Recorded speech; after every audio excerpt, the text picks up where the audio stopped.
기대해 나에게 주신 하루를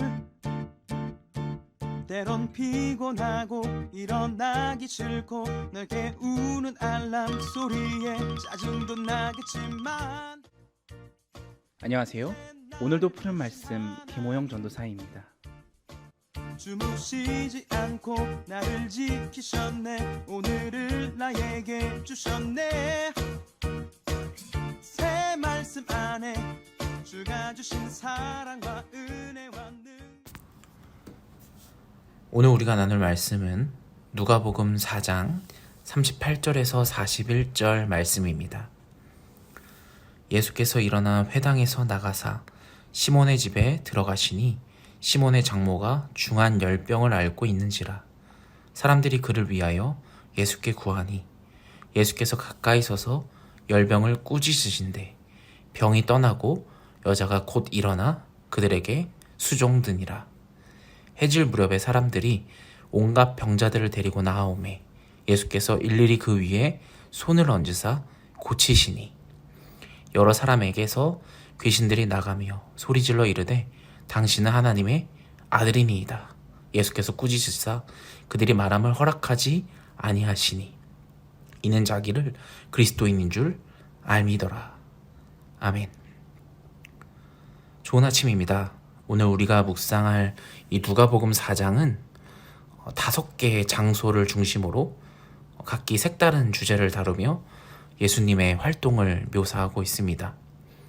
먼저 맨 앞 1절에서 13절은 광야라는 장소가 등장하죠.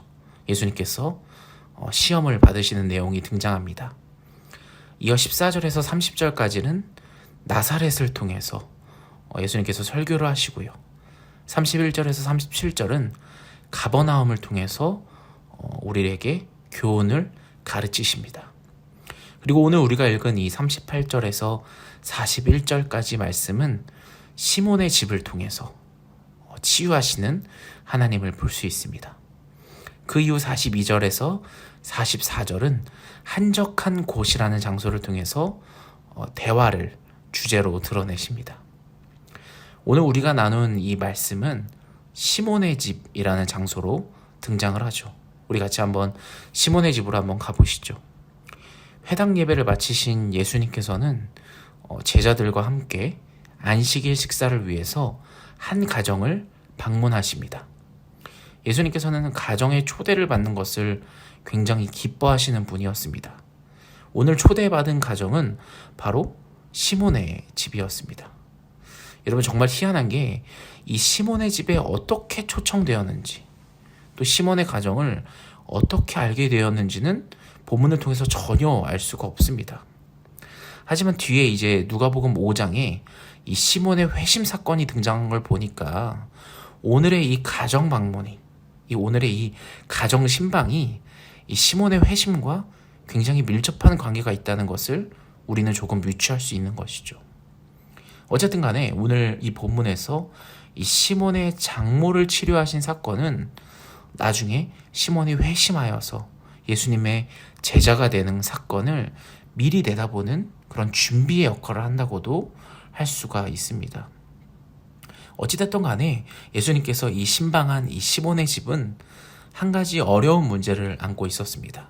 무엇이죠? 바로 시몬의 장모님이 극심한 열병으로 고생을 하고 있었습니다. 예수님께서 시몬의 집에 들어가셨을 때 시몬의 장모는 예수님께 어떠한 말도 할 수 없을 정도로 나와서 반길 수도 없을 정도로 몸이 연약한 상태였습니다. 그리고 나서 주위의 사람들은 예수님께 이 여인을 고쳐달라고 간구를 합니다. 그리고 그 간구를 들은 예수님께서는 시몬의 장모의 열병을 치유해 주십니다. 우리는 이 치유 사건을 통해서 역시 우리 예수님 당연히 치유해 주셨구나. 아픈 사람을 고쳐주셨구나. 예수님 최고. 예수님 짱짱맨 하고 성경을 덮으면서 묵상을 마치는 것이 아니라 이 사건이 이 말씀에 기록되었는지 왜 기록이 되었는지 우리가 알 필요가 있겠죠. 그렇다면 우리가 예수님께서 시몬의 장모를 왜 치료하셨는지가 중요한 것일 겁니다.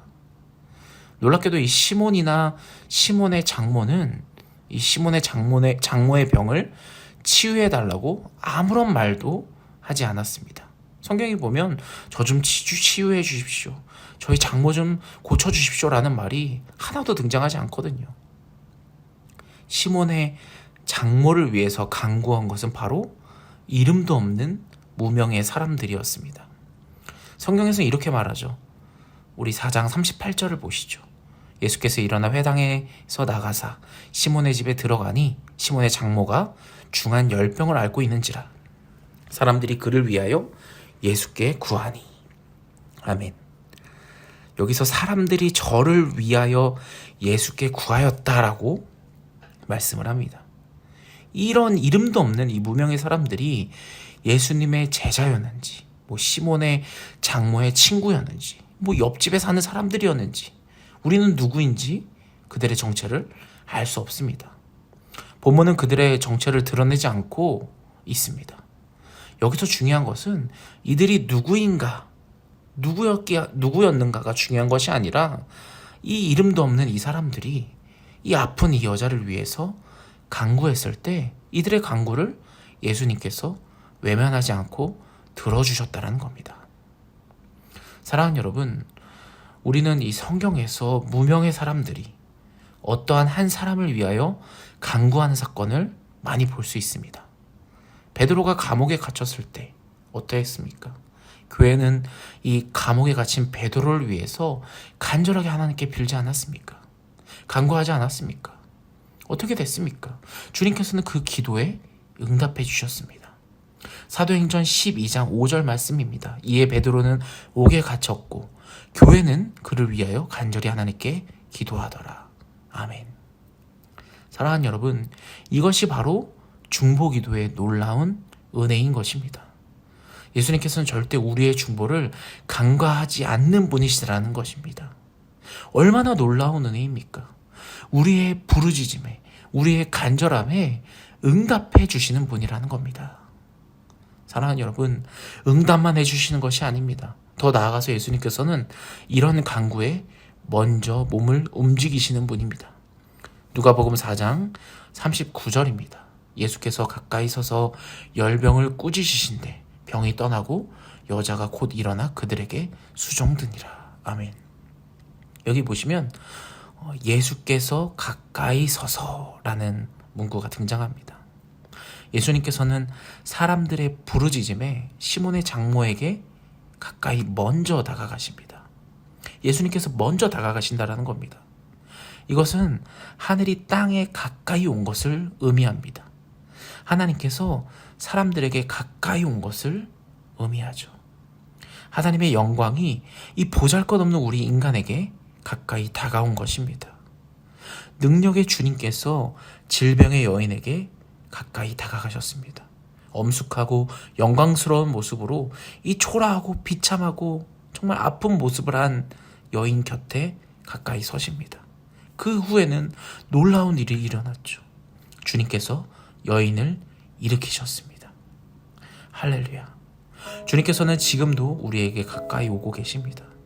우리를 위로하시고 또 격려하시고 우리의 마음을 치유하시는 분입니다. 사랑하는 여러분, 혹시 여러분도 간절한 기도가 있으십니까? 붙드심이 있으십니까? 간절한 외침이 있으십니까? 오늘 지금 여러분이 각자 서 계신 자리에서 하나님께 간구하십시오.